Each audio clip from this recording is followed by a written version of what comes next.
दोस्तों, new EV policy आने के बाद टेस्ला को लेकर एलॉन मस्क इसी पर चर्चा करने भारत के प्रधानमंत्री श्री नरेंद्र मोदी जी से मिलने आ रहे हैं।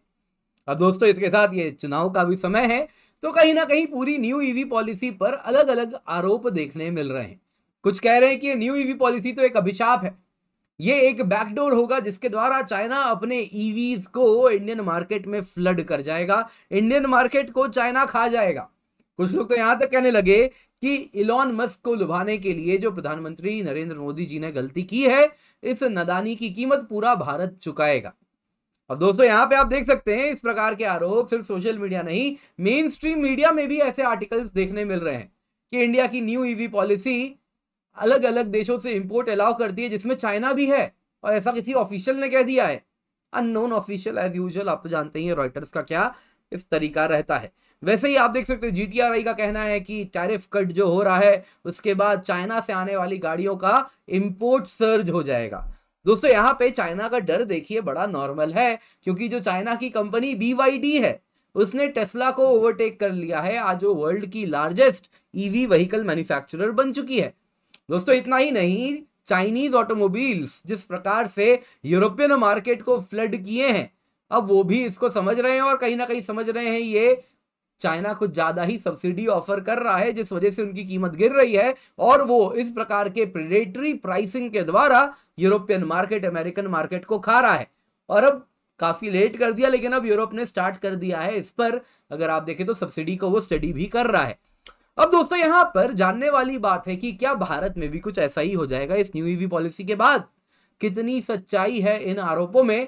आइए आज के वीडियो में इसी पर चर्चा करते हैं। पर इससे पहले आगे बढ़े, आप लोगों से निवेदन है, वीडियो को लाइक करें, अलग अलग ग्रुप्स में शेयर करें और भारत संवाद को जल्दी से जाएं जाके इस प्रकार के वीडियोस के लिए सब्सक्राइब करें, बेल आइकन दबा दें।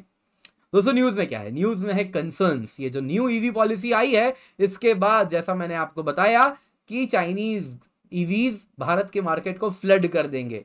बस और बस टेस्ला को लुभाने के लिए ये हमने कीमत अदा की है। इंडियन मैन्युफैक्चरर्स का इंटरेस्ट कहीं ना कहीं हर्ट हो रहा है। अब दोस्तों, ये जानना है तो हमें न्यू ईवी पॉलिसी को जल्दी से एक बार हम देख लेते हैं। वैसे तो मैंने डिटेल में जब ये पॉलिसी आई थी तब भी एक वीडियो बनाया था, तो तब आप डिटेल में कवर किया, लेकिन अभी ओवरव्यू ले लेते हैं। तो अगर आप न्यू ईवी पॉलिसी में देखें तो वो कहता है कि आप विदेश से गाड़ी इंपोर्ट करा सकते हैं। पहले दोस्तों, यदि आप कंप्लीटली इंपोर्ट करवाते विदेशी गाड़ियों को, तो आपको 70 से 90% तक का इंपोर्ट ड्यूटी यानी टैक्स देना पड़ता है। लेकिन अब आप इंपोर्ट करा सकते हैं केवल 15% में। लेकिन ये तब जब ये गाड़ी की कीमत कम से कम $35,000 हो। और ये इंपोर्ट की छूट भी केवल 5 साल के लिए है। लेकिन बदले में तो कुछ देना पड़ेगा। क्या देना पड़ेगा? जो भी इन कार मेकर्स की जो कंपनीज हैं, उनको कमिट करना होगा कि वो भारत में कम से कम $500 मिलियन का इन्वेस्टमेंट करेंगे। नंबर 2, इन जो भी कंपनीज जो इन्वेस्ट कर रही है सीवी पॉलिसी में, उनको कम से कम 10,000 करोड़ का ग्लोबल टर्नओवर भी रखना पड़ेगा। इसके सिवा भारत में बैंक में कुछ पैसा गिरवी भी रखना पड़ेगा कि अगर आपने 5 साल का प्रॉमिस फुलफिल नहीं किया तो आपके पैसे काट लिए जाएंगे। इसके सिवा एक मैन्युफैक्चरिंग टाइमलाइन भी है। 5 साल में आपको प्रोडक्शन स्टार्ट करना है, उसमें पहले 3 साल में फैसिलिटी आपको लगा लेनी है भारत में, और 5वें साल आते आते जो भारत में गाड़ी बन रही है, जो टोटल आप कार सेल कर रहे हैं, उसमें 50% डोमेस्टिक वैल्यू एडिशन होना चाहिए, यानी 50% स्वदेशी होना पड़ेगा। अब दोस्तों, इतने सारे न्यू ईवी पॉलिसी में अगर आप देखें तो ये सारे गाइडलाइंस हैं।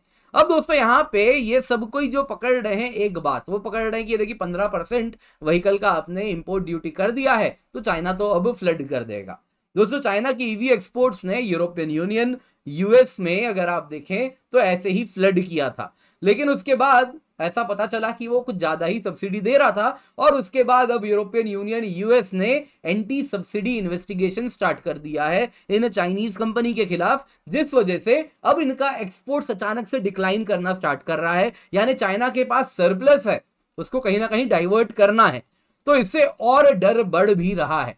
दोस्तों, यहां पे अगर आप देखें तो इंडियन ऑटो सीन में चाइनीज ऑटो फर्म्स ऑलरेडी मौजूद हैं। जैसे अगर आप देखें तो कुछ ऐसा कहा जा रहा है कि कुछ ऐसे एनालिसिस हैं जिसके द्वारा आने वाले कुछ सालों में हर तीसरी ईवी गाड़ी चाइनीज होगी।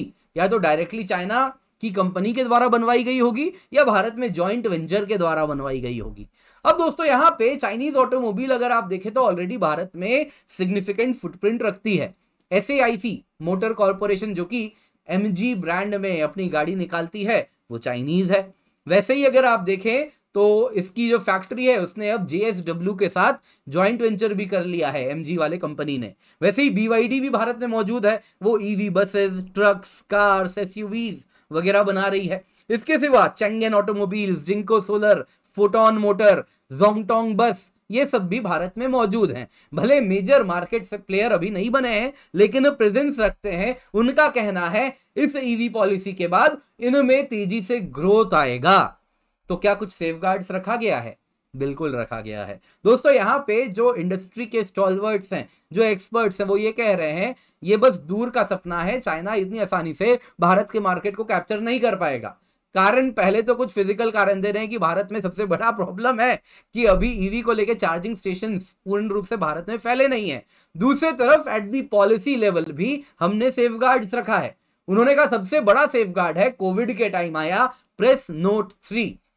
2020 में department for promotion of industry and trade ने एक प्रेस नोट निकाला था जिसके द्वारा वो कोई भी कंपनी जो उस देश से काम करती हो जिसका लैंड बॉर्डर भारत से लगता हो, या फिर वो कंपनी जिसका ओनर या बेनिफिशियल जिसको प्रॉफिट मिलता है वो ओनर उस देश में रहता हो जिसका लैंड बॉर्डर भारत से लगता हो। सिंपल शब्दों में बोल देता हूं, लैंड बॉर्डर से भारत से लगने वाला देश और भारत में इन्वेस्ट करने की हैसियत रखने वाला देश केवल एक है, वो है चाइना।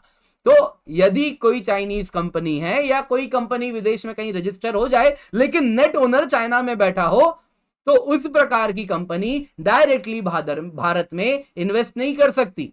वो कंपनी को रेस्ट्रिक्टेड एंटिटी की कैटेगरी में डाला जाएगा और उसके द्वारा उस कंपनी से आने वाला इन्वेस्टमेंट डायरेक्ट ऑटोमेटिक रूट में भारत में नहीं आ सकता, गवर्नमेंट अप्रूवल के बाद ही आ सकता है। और इस न्यू EV पॉलिसी में साफ साफ कहा गया है अगर न्यू EV पॉलिसी में 15% टैक्स ड्यूटी का फायदा उठा के इंपोर्ट कराना है तो आपको इन्वेस्टमेंट लाना होगा $500 मिलियन का। लेकिन चाइनीज कंपनीज कैसे इन्वेस्टमेंट लाएगी?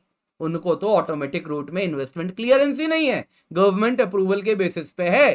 तो उनको तो गवर्नमेंट अप्रूवल अगर ये सरकार से तो मिलना कठिन लग रहा है। अगर ऐसे ही बॉर्डर में हालात रहे तो हो सकता है कल को बॉर्डर में अगर सिचुएशन ठीक रहा तो इंडिया कुछ कैरेट एंड स्टिक की तरह इसको यूज कर ले। लेकिन अभी तो करंट हालात में, मौजूदा हालात में ये बड़ा कठिन लग रहा है कि गवर्नमेंट अप्रूवल उसे मिल भी जाए कि चाइनीज कंपनीज आए और भारत में इस प्रकार से 15% पे इंपोर्ट करना शुरू कर दे। दोस्तों यहाँ पे डोमेस्टिक कंपनीज का क्या, जो भारत में ऑलरेडी EV गाड़ियां बनाती थी, जैसे टाटा मोटर्स बना रही है, काफी EV गाड़ियां उनकी है। दोस्तों अगर आप इंडियन EV पॉलिसी की बात करें तो इसके द्वारा $35,000 से अधिक कीमत वाली गाड़ी को ही 15% टैक्स में गाड़ी लाने का फायदा मिलेगा, सस्ती गाड़ी को नहीं, महंगी गाड़ी को। तो ये जो प्रीमियम व्हीकल्स है इनमें इंडियनाइजेशन स्टार्ट होगा। टाटा मोटर्स की बात करें तो वो प्रीमियम इलेक्ट्रिक व्हीकल्स इस वक्त तक नहीं बना रही हैं। तो जाहिर सी बात है, ऐसा नहीं है वो बनाना भी नहीं चाहेंगी, कभी ना कभी इस मार्केट में उनको भी घुसना है प्रीमियम इलेक्ट्रिक व्हीकल्स में, लेकिन वो अब तक नहीं घुसी हैं। तो हाँ, उनके लिए अभी शॉर्ट टर्म में थोड़े चैलेंजेस होंगे क्योंकि उस मार्केट में डायरेक्टली टेस्ला घुसती हुई दिख रही है। लेकिन टाटा के पास टाइम है। अगर आप देखें तो 2025 में उनका एग्रेसिव लाइन ऑफ EVs आने भी वाला है और इसके साथ कहीं ना कहीं ये प्रीमियम सेगमेंट में भी अब EV कार्स ज्यादा, ये जो पूरा मार्केट है ये कॉम्पिटिटिव होगा। कहीं ना कहीं भारतीय कंपनीज भी उसमें घुसेंगी और वो जब टेस्ला से कॉम्पीट करेंगी तो बेहतर प्राइस में कैसे वो चीजें ऑफर कर रहे हैं वो सारी चीजें देखने मिलेंगी। दोस्तों यहाँ पे देखने वाली बात क्या है, ये EV पॉलिसी का काफी बड़ा टाइमलाइन हमको समझना होगा। जो क्रोनोलॉजी है ना वो लंबी दूरदृष्टि के साथ इसको बनाया गया है। PLI स्कीम फॉर ACC भी है, advanced chemistry cells, basically battery, जो EV बैटरी कार्स में जो बैटरी है वो बैटरी मैन्युफैक्चरिंग के लिए भी एक PLI स्कीम है। कमाल की बात क्या है, उसमें अगले साल तक इन्वेस्टमेंट आना है। अगर अगले साल तक आप PLI ACC स्कीम में इन्वेस्टमेंट नहीं लाते हैं तो आपके ऊपर पेनल्टीज लगने शुरू हो जाएंगे। तो इस वजह से बैटरी मैन्युफैक्चरिंग भी अगले साल तक जोर शोर से भारत में स्टार्ट होने वाला है। इन शॉर्ट पूरा ईवी इकोसिस्टम हम स्वदेशी करने जा रहे हैं, तो उस तरफ अब हम तेजी से मूव कर रहे हैं। और उसी में ये जो पूरी कड़ी है आपको एक दूसरे से ये जुड़ी हुई है, और ये लंबा कहीं ना कहीं विजन है जिसका हमको फायदा होता हुआ दिख रहा है। तो इससे ये क्लियर दिख रहा है कि कहीं ना कहीं चाइनीज मार्केट का जो डर क्रिएट किया जा रहा है वो चुनावी तरीके से आप उसको समझ सकते हैं। इलॉन मस्क आ रहे हैं, भारत में चुनाव है, तो उससे कनेक्ट करके इस प्रकार का डर फैलाया जा रहा है। लेकिन सच्चाई क्या है अब शायद अब आप बेहतर अप्रिशिएट कर पाएंगे। उम्मीद करता हूं वीडियो आपको पसंद आई होगी, लाइक जरूर कीजिएगा। बाकी आप क्या समझते हैं इसके बारे में आप हमें कमेंट में जरूर बताएं, और आप हमें इंस्टाग्राम में भी फॉलो कर सकते हैं, भारत संवाद 11 हमारा हैंडल है, वहां पर हमसे जुड़े। आपको और एक वीडियो का लिंक आ रहा होगा, इसको भी देखिएगा। भारत संवाद को सब्सक्राइब करें, वीडियो लाइक करें, अलग अलग ग्रुप्स में अवश्य ही इसे शेयर करें।